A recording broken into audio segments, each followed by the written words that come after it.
Halo semua, coba perhatikan gambar di samping. Apakah kalian pernah disuruh orang tua untuk membayar zakat? Zakat apa yang kalian keluarkan? Untuk apa sih kita mau bayar zakat? Nah, untuk menjawab pertanyaan-pertanyaan tadi, marilah kita simak video pembelajaran berikut ini. Assalamualaikum warahmatullahi wabarakatuh. Hai semuanya, bagaimana kabar hari ini? Semoga kita semua masih dalam keadaan sehat walafiat. Sebelum mulai video pembelajarannya, marilah kita awali dengan membaca basmalah bersama-sama. Bismillahirrahmanirrahim. Nah, anak-anakku semuanya, dalam video pembelajaran kali ini, Bapak akan membahas tentang ayo membayar zakat. Tujuan pembelajaran kali ini adalah kalian bisa memahami pengertian dari zakat, macam-macamnya zakat, orang-orang yang berhak menerima zakat, dan hikmah dikeluarkannya zakat. Kalian tentu masih ingat rukun Islam kan? Rukun Islam itu ada berapa? Nah, betul. Ada 5. Yang pertama adalah syahadat, yang kedua sholat, yang ketiga zakat, yang keempat saum atau puasa, dan yang kelima adalah naik haji. Nah, dalam video pembelajaran kali ini, yang akan Bapak bahas adalah rukun Islam yang ketiga. Apa tadi yang ketiga? Yaitu zakat. Pintar. Yang pertama, kita akan membahas tentang pengertian zakat. Apa itu zakat? Zakat secara bahasa artinya adalah membersihkan, tumbuh, suci, dan berkah. Sedangkan secara istilah, zakat artinya mengeluarkan sebagian dari harta tertentu yang telah mencapai batas tertentu kepada orang yang berhak menerimanya. Nah, dari pengertian secara istilah itu, kita harus mengetahui harta apa saja yang harus kita keluarkan zakatnya.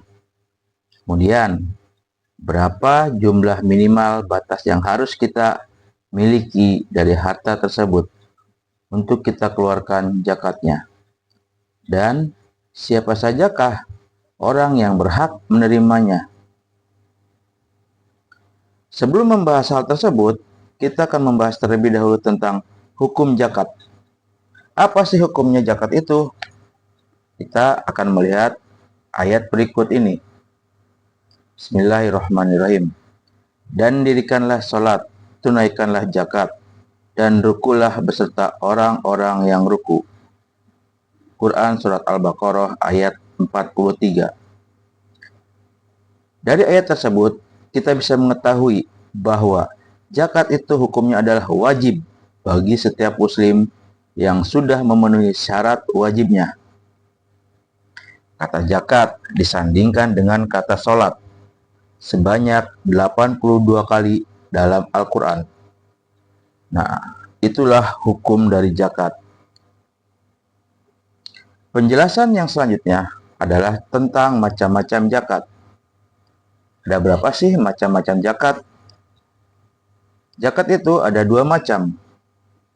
Yang pertama, ada yang tahu? Ya, betul. Yang pertama adalah zakat fitrah.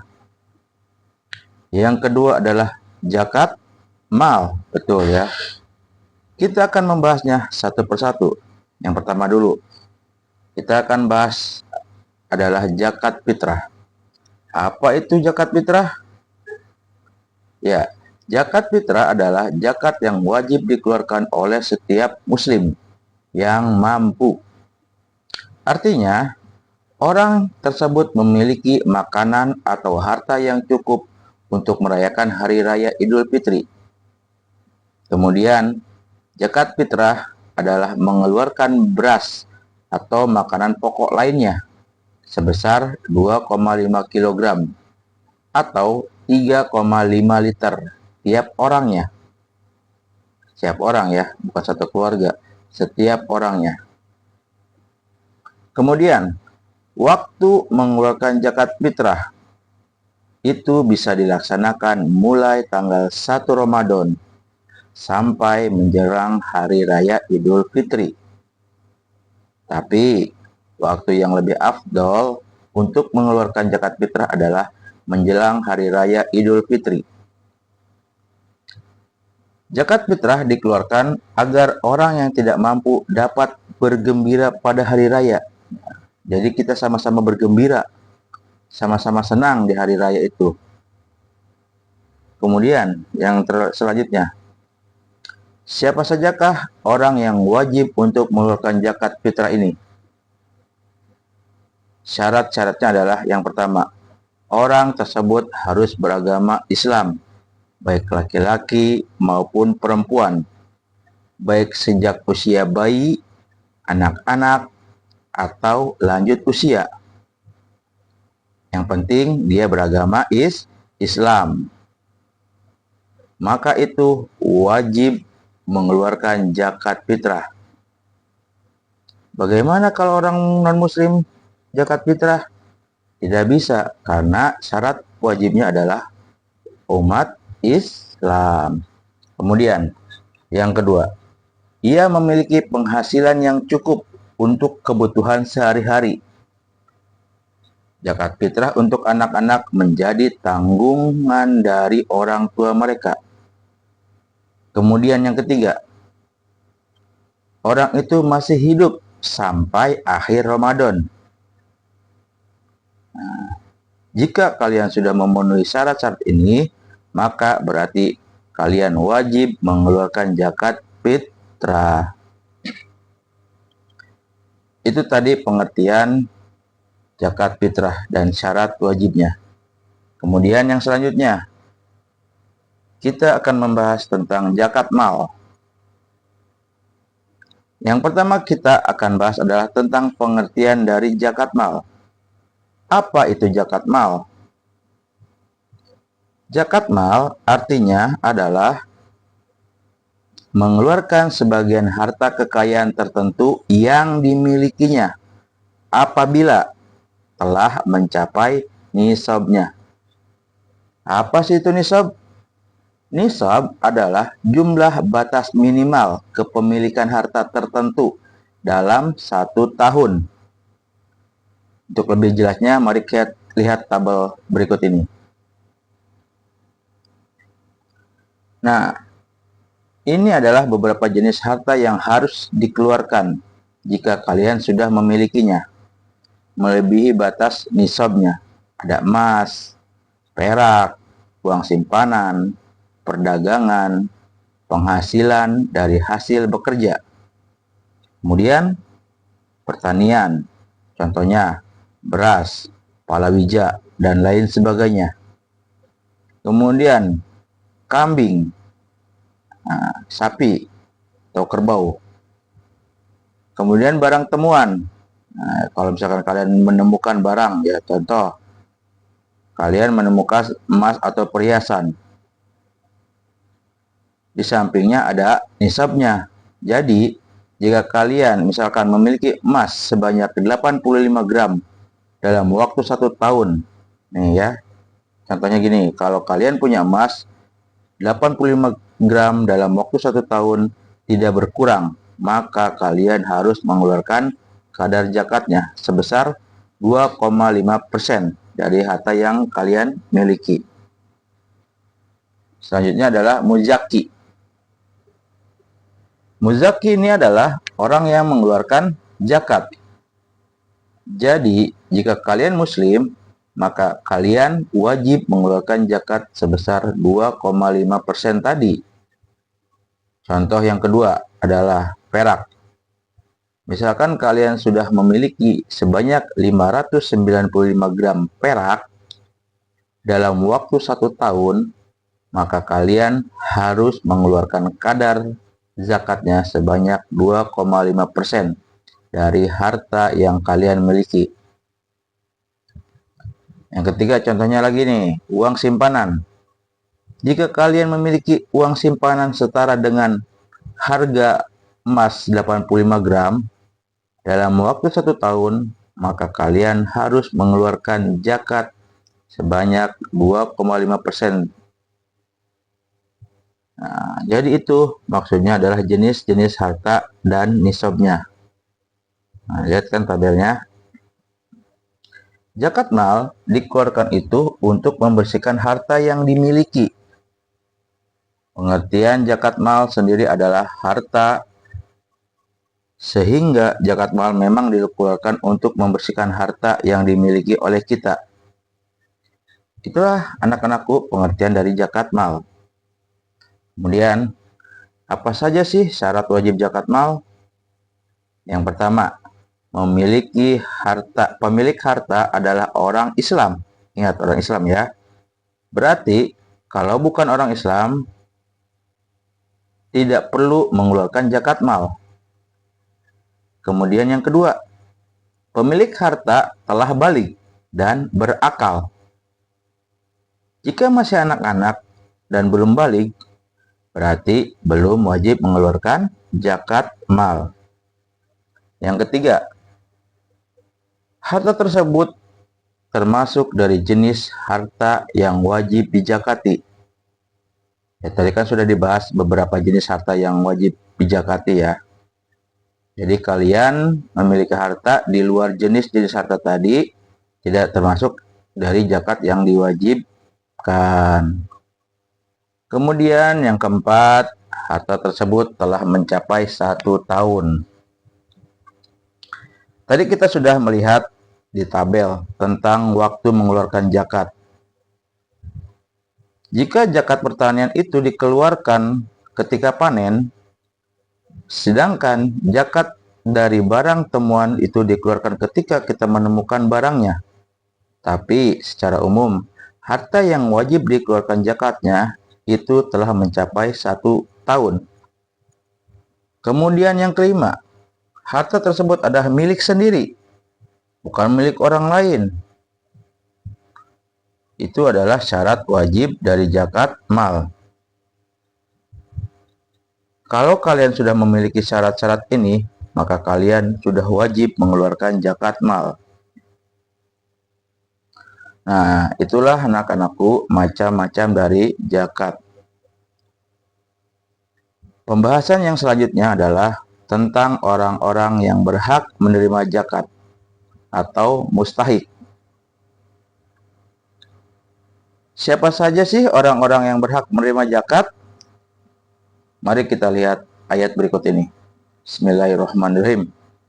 Sesungguhnya zakat itu hanyalah untuk orang-orang fakir, orang-orang miskin, pengurus-pengurus zakat, para mu'alaf yang dibujuk hatinya untuk memerdekakan budak, orang-orang yang berhutang untuk jalan Allah, dan untuk mereka yang sedang dalam perjalanan.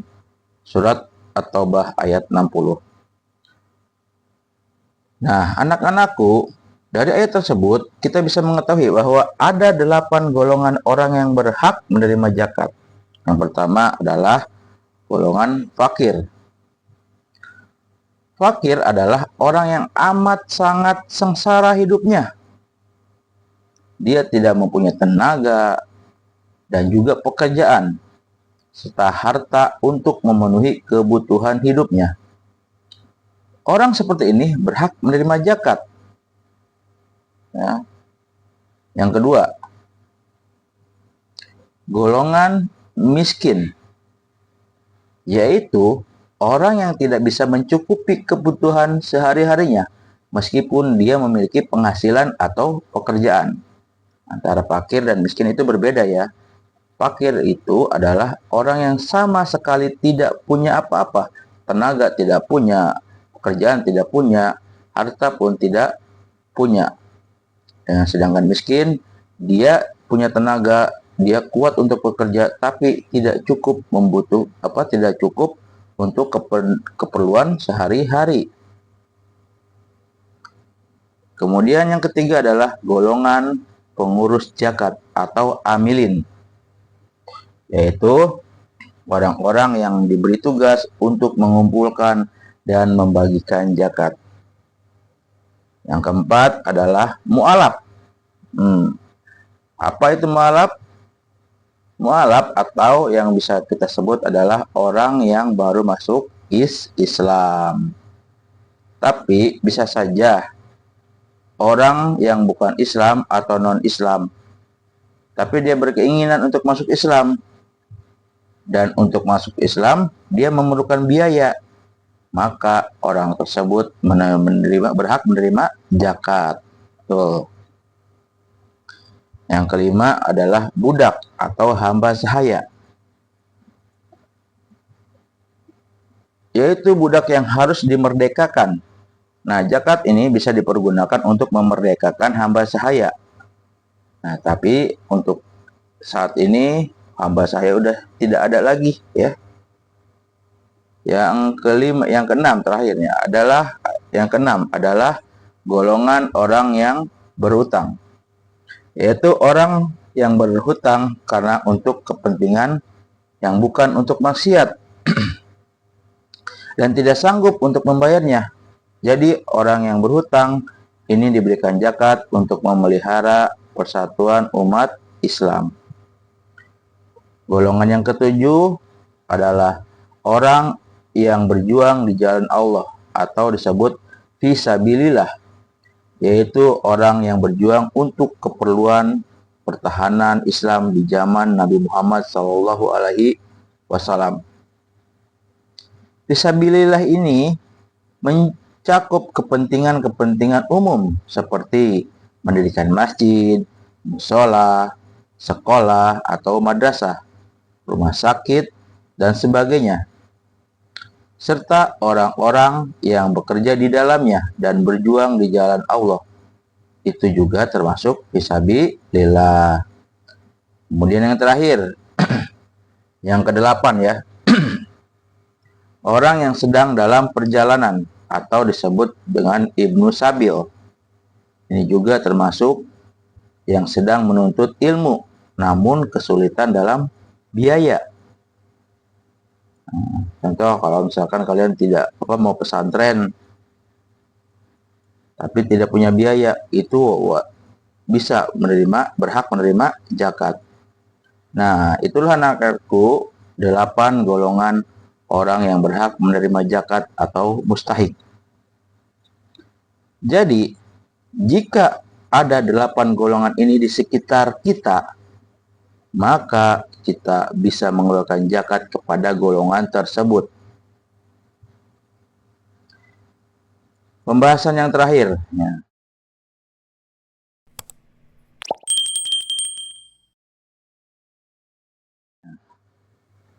Kita akan membahas tentang hikmah zakat. Apa sih hikmah atau manfaat atau keuntungan yang bisa kita dapat dari kita membayar zakat? Yang pertama, hikmahnya adalah zakat bisa membersihkan harta dan jiwa pembayar zakat dari sifat kikir, tamak, atau rakus. Nah, jika kita membayar zakat, insya Allah kita akan terhindar dari sifat-sifat ini. Karena kita sudah mengeluarkan harta kita untuk diberikan kepada orang lain. Kemudian yang kedua, zakat bisa membantu orang yang kesusahan atau kesulitan dari segi ekonomi. Tentu saja, harta yang kita berikan kepada orang lain bisa membantu mereka jika mereka sedang kesusahan atau kesulitan. Apalagi jika terjadi pandemi yang sangat luar biasa seperti tahun 2019 kemarin ya, sehingga banyak orang yang kesusahan dan kesulitan dari segi ekonomi. Nah, zakat ini juga bisa membantu mereka dan terlepas dari kesusahannya. Kemudian yang ketiga, zakat bisa mendorong manusia untuk berjiwa sosial, peduli kepada sesama. Nah, mungkin kita sehari-hari tidak peduli ya dengan orang-orang lain, tapi dengan adanya zakat ini, kita dimotivasi oleh Allah Subhanahu wa Ta'ala untuk berjiwa sosial, saling menolong kepada orang lain. Yang keempat, zakat bisa mendorong manusia untuk bersikap jujur dan bertanggung jawab atas harta yang dimilikinya. Harta yang kita miliki ini bukan sepenuhnya milik kita, tapi ada sedikit bagian yang adalah milik orang lain. Dan kita harus bersikap jujur. Apabila kita sudah mencapai nisabnya, maka kita harus mengeluarkan harta tersebut. Yang kelima, zakat bisa mengingatkan manusia bahwa harta dan kekayaan itu hanyalah titipan dari Allah Subhanahu wa Ta'ala. Harta itu adalah amanah, sehingga kita harus bisa menggunakannya dengan baik. Dan ketika Allah memerintahkan kita untuk mengeluarkannya, maka kita juga harus mengeluarkannya, karena harta itu hakikatnya adalah milik Allah Subhanahu wa Ta'ala.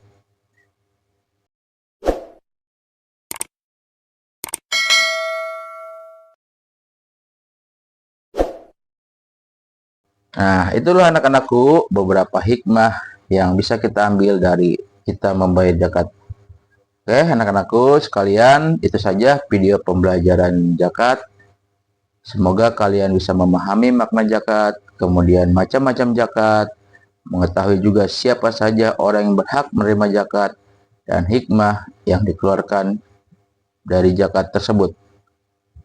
Terima kasih atas perhatiannya. Dan Bapak mohon maaf apabila ada kesalahan. Billahi taufiq wal hidayah. Assalamualaikum warahmatullahi wabarakatuh.